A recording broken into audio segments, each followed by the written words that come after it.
ये साफ तौर पे यहां लिखा हुआ है। एसआईआर आप क्यों करा रहे हैं, ये कारण आपको देश को बताना पड़ेगा, ये कारण आपको देश के सामने रखना पड़ेगा।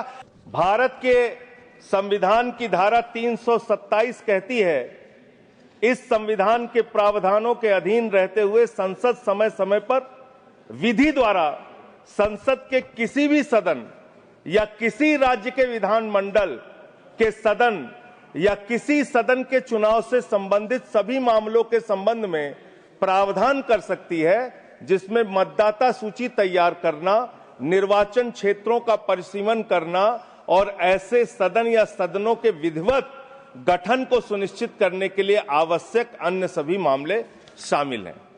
यानी कि चुनाव के मतदाता सूची बनाने से लेकर, परिसीमन करने से लेकर चुनाव संपन्न कराने तक का जो अधिकार चुनाव आयोग को मिलता है, वो धारा 327 के तहत मिलता है, संविधान के तहत मिलता है। उसी के तहत चुनाव आयोग काम करेगा।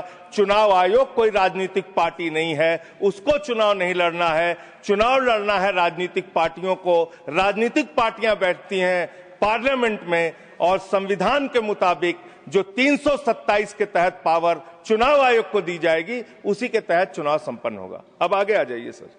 किसी भी निर्वाचन क्षेत्र या निर्वाचन क्षेत्र के भाग के लिए निर्वाचक नामावली में ऐसी रीति में जिसे वह ठीक समझे विशेष पुनरीक्षण के लिए निर्देश उन कारणों से जो अवलिखित किए जाएंगे किसी भी समय दे सकेगा। कारण अवलिखित किए जाएंगे, ये साफ तौर पे यहां लिखा हुआ है। एसआईआर आप क्यों करा रहे हैं, ये कारण आपको देश को बताना पड़ेगा, ये कारण आपको देश के सामने रखना पड़ेगा।